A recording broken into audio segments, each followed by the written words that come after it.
It's time to talk about the bishop's statement on guns.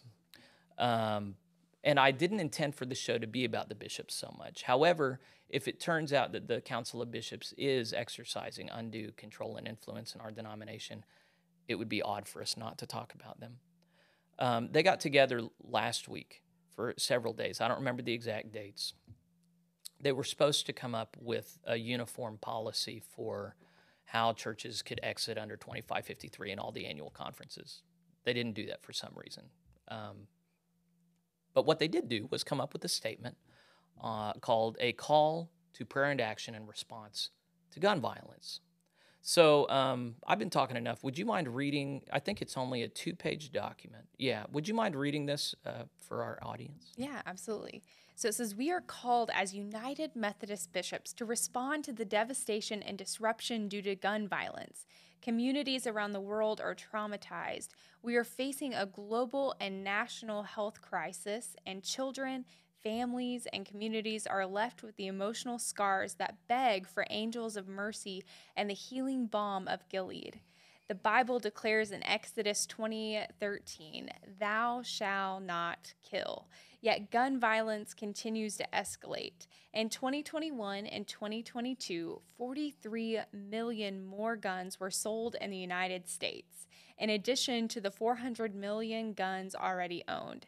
As of June 2022, the United States has experienced over 300 mass shootings in this year alone.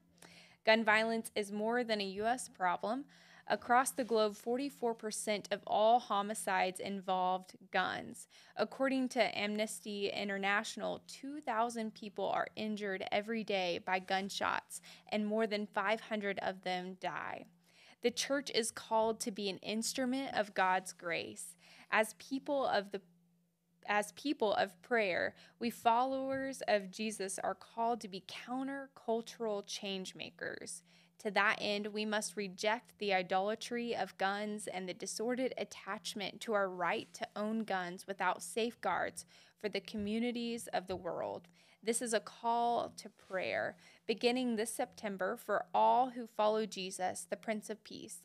This is a call to action for all to weep with those who weep and demand, insist on, and push for positive change from our elected officials. As United Methodists, we have made our claim for a more excellent way to live and bring change. The Book of Resolution, paragraph 3428 in the 2016 says, as followers of Jesus called to live into the reality of God's dream of shalom, as described by Micah, we must address the epidemic of gun violence so that he may teach us his ways and the way we may walk in God's paths. Therefore, we call upon United Methodists to prayerfully address gun violence in their local context. This call to prayer is not a shallow request, but one that firmly believes that the collective prayers of God's people will keep this issue in the forefront of our consciousness and guide our intentional discernment of the action needed to bring about change. The United Methodist Council of Bishops commits to lead as peacemakers and prophetic witnesses to make our communities safer by reducing the tragedy and trauma of daily homicides and suicides. We call people to prayer and to work with ecumenical and interfaith partners in our public witness. We call for congregations to use United Methodist Church resources for Bible study and advocacy in their efforts to reduce gun violence. We support the ban on assault weapons and urge church and government support for communities affected by the trauma of gun violence. We are committed to sharing Christ-centered compassion as we walk alongside those who have been victims of gun violence. We call on all United Methodists to advocate for safer communities, safer schools, and building bridges to beloved community. And it's signed the Bishops of the United Methodist Church. Look at all these bishops. Pages and pages of bishops signed this. Retired. If not every single bishop, then the vast majority of bishops. Look at all the. I'm bored. I'm not going to scroll all the way down. So you've been talking. Let me pitch this a little bit, but I know you have a lot of thoughts on this document. the first thing, just the nitpicky thing, I'm pretty sure if you're going to quote from the King James, it's thou shalt not kill. And then at the end, it's we call on all United Methodists. It should be an S there. It just seems sloppy to me. It just seems like if you want to be taken seriously as a professional organization, have somebody proofread this stuff.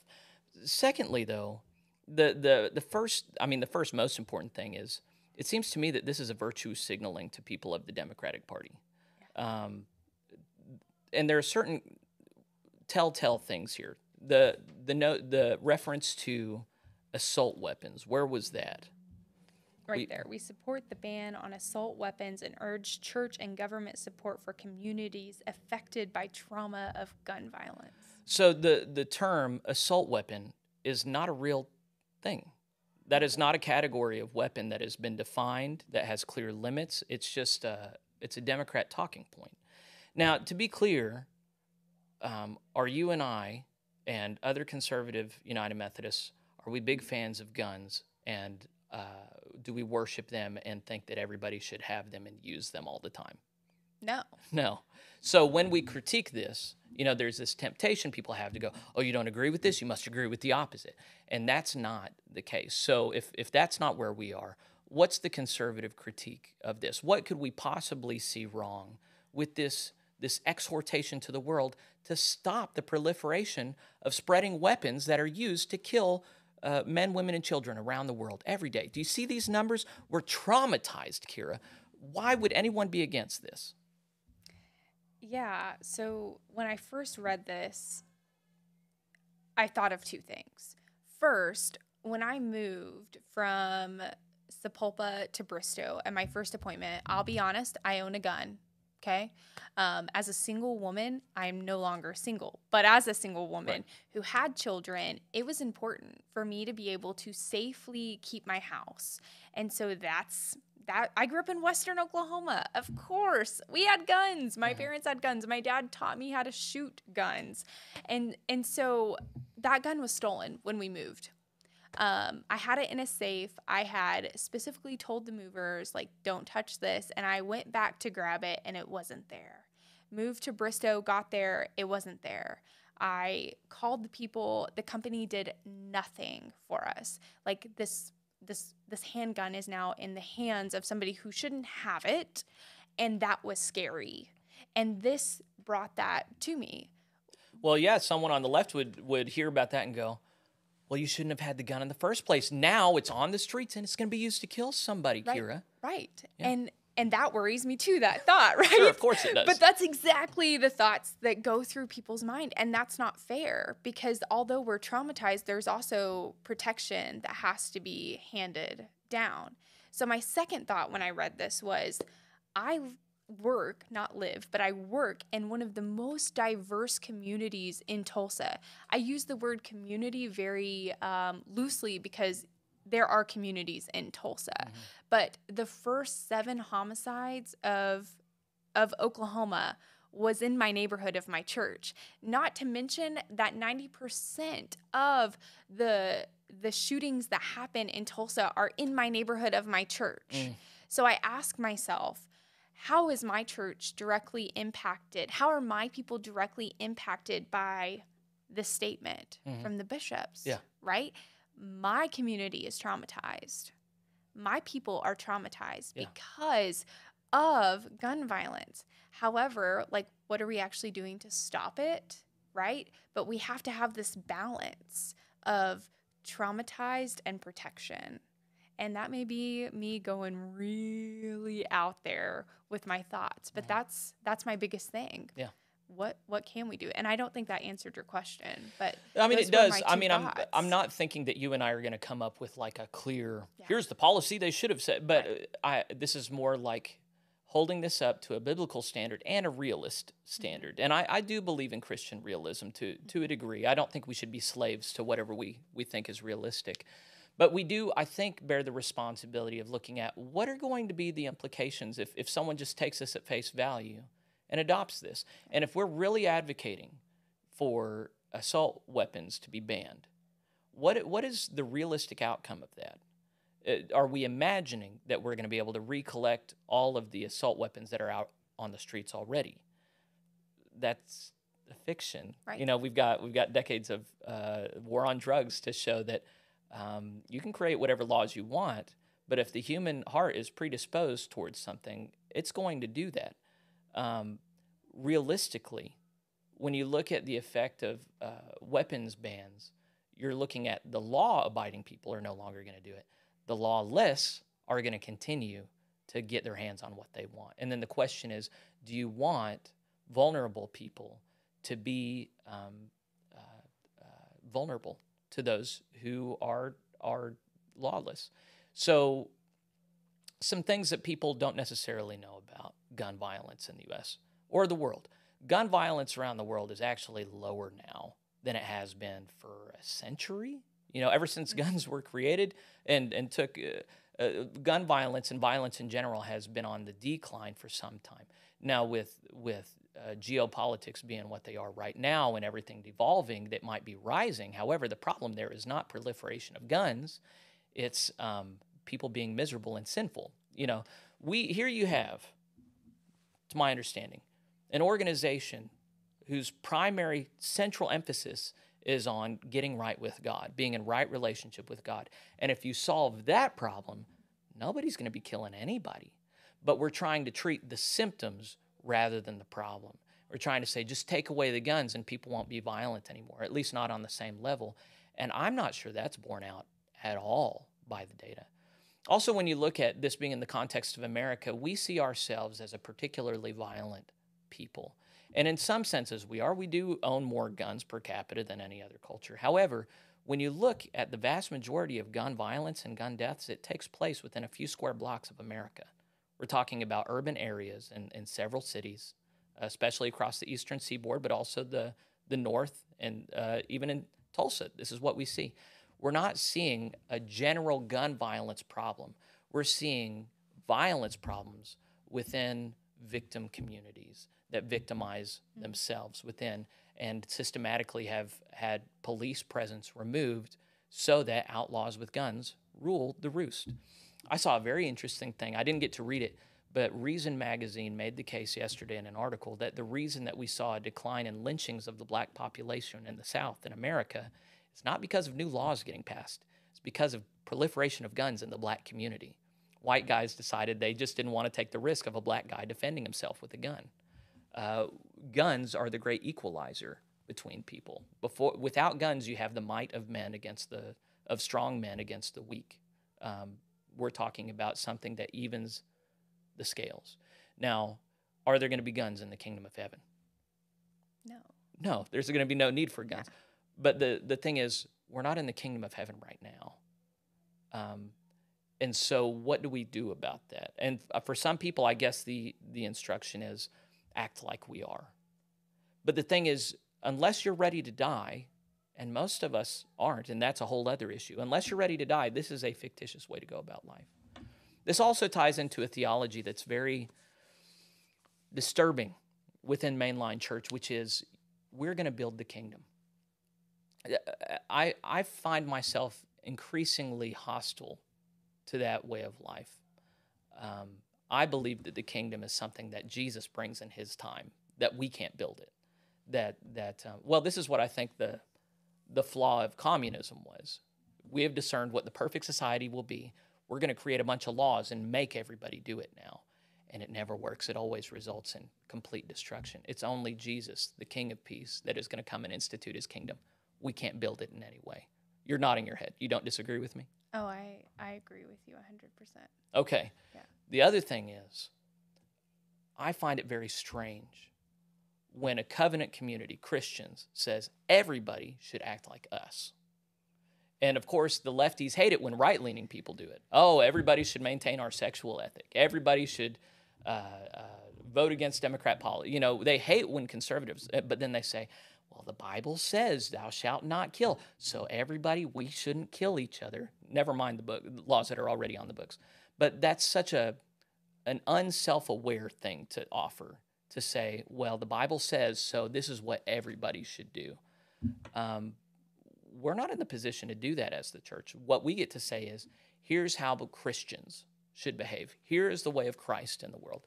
And if they put out a call just saying United Methodists shouldn't own guns, I would think that that has more integrity than this, which is nobody should own guns and we should advocate for these laws and policies.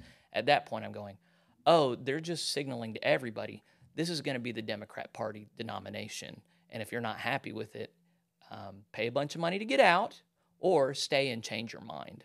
But if you're going to be a United Methodist, you have to be against guns now. Right. It's just a giant Band-Aid being put on not only this issue, but the issue of the United Methodist Church, right? Yeah, if we just get clear, if we make everybody Democrats, we'll all get along now. Right. Is that what you're saying? Isn't true. But yes, that's essentially what's happening, is they want us to be of one mind, right? Which we are called to be of one mind of Jesus Christ, not one mind of bishops, not one mind of, oh, I feel like I'm talking so bad about the bishops right now. Yeah. But really, like, who's our higher authority? Yeah. I mean, is it Jesus Christ, or is it the Council of Bishops? Is it my parents? Is it your parents? Who is it that we are called as Christians? As Christians, not just United Methodist Church. Yeah. To authoritate to. Yeah. It's Jesus. Well, and how does power work? Do we, as the church, do we get our one mind from bishops? You know, I remember in 2016 at General Conference, it was looking very clearly like traditionals were carrying the day, and there was this Hail Mary pass from a gal who got up and said, we need our bishops to lead. And so I think that was the point at which the bishop said, okay. Let's we can go. lead. Yeah, we'll lead you. But the thing is, I don't think that's how the church is. We have the lordship and the headship of Christ himself, known exclusively through the scriptures, one other thing that we argue about. But then that consensus emerges not by bishops saying, this is what we believe and shall believe. At that point, it becomes a grassroots consensus by those under the authority and headship of Christ directly. And the role of the bishops is to shepherd the flock in the ways of Christ that are discerned collectively rather than top down. So, I realize what I presented is going to sound like gobbledygook to a lot of people, but I would say that the role of bishops, maybe within the Roman Catholic and Eastern Orthodox churches, yeah, sure, they set their own, well, and that's why Protestants left, though. We started saying that the doctrine you guys are designing is very different from what we encounter in the Bible. And that's what one could say to this gun policy right here. And it's not that we're not the way people of shalom, you know, blessed are the peacemakers, that's clearly there. But you also have the 10 Commandments written for the people of Israel, who then went and committed genocide against the people of Canaan, you know, right. who carried weapons and were a violent, practicing holy bands on the. So it's just one of these things where you have to just blot out half the Bible in order to walk with this. And when you have leaders that blot out half the Bible to create a new, seemingly increasingly worldly ethic, and you're just going, what are we a part of here? I don't know that I want to be a part of this. And it's not that I don't want to live, I want to live in a, that's why I pray thy kingdom come. Because in the kingdom, there won't be any killing, there won't be any death. But while I'm here, I want bishops that are going to direct me towards Jesus, not towards government policy. Yeah. And hysteria, we may or may not come back to this. I think we'll come to this in the second portion.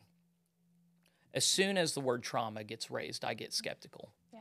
Because the world has always been a traumatizing place. But as soon as you say, well, and it begins with, some people are saying this. This is what some people are experiencing. That's when I'm going, who? Right. And what's the cost? And is it realistic? And is it commensurate with the crime? So it just seems out of touch. I don't know. You get the last word on this before we move on. Yeah, so the last thing that I'll say about the bishop's thing on the guns, you know what would have been more adequate, at least I think, and I think a lot of people will believe this, but probably not say it. If we wanted a root fix, because of any issue, there's always a root. Mm-hmm. The gun violence issue is not the guns. It's mental health. Okay. Really. I think a lot of people think that. Yeah. It's what can we do to stop the gun violence? Mm-hmm. And we should be addressing, the bishop should have addressed mental illness, mental health. Well, so let me ask you then, and we can block this out if we want to, but are you sympathetic to the view that mental health is degrading and that we have a mental health epidemic globally? I think that it's true that we have this issue. Yes. Yeah. But do you think that mental health, that the same number of people have been mentally unhealthy across history, or do you think that there's something happening at this point in history where people's mental health generally is degrading more and more? It's degrading more and more. So what I would say, I wonder what you would say to this. The reason our mental health is degrading is because we're leading increasingly meaningless, materialistic, sinful, dead-end lives, and that the only solution to that is the Christian faith. Jesus. Yeah. Okay. So I would Absolutely. say the root issue is actually that people don't know Jesus. That if Absolutely. everybody came to know Jesus, it's not to say there would be no mentally ill people, but it's to say that this mental health epidemic would reverse. Gun agree. crime would reverse. All of these trends we want to see would reverse. But Jesus says, seek ye first the kingdom of God and his righteousness, and then all these things will be added unto you. Right. And I think that's the distinctly Christian approach to life. Is the approach to life is not how you vote, not what policies you support, not what politicians you support. It's, are you right with Jesus? Yeah. And then everything else lines. Okay, you're sympathetic to that. Yes, Okay. I am. COVID-19 did it. I mean, I don't want to blame everything on COVID-19, Yeah. but think about how many people left the church. How many people are not attending churches again? Yeah. They lost their sight of Jesus, just as you said. And if we could fixate our eyes back on Jesus, I think we'd be in a healthier place of a world because we would seek Jesus. And so I agree. I'll take back what I said about mental health being the root issue and people not following Jesus correctly. Yeah, and the It's only hand in reason I hand. push back on Yeah, that was good. well, it's because once you keep it in the realm of public health, you're like, well, we need more therapists then, and we need to prescribe more drugs. Everybody has their policy that they're going to propose to that. Right. Here's my policy, Jesus. Yeah. And then, you right-wing fundamentalists, call me whatever names you want. Call me whatever names you want. If you're not prioritizing Jesus, this is going to continue to fall apart. And it's going to be your fault because you're turning to a Band-Aid for a bullet wound rather than the balm of Gilead.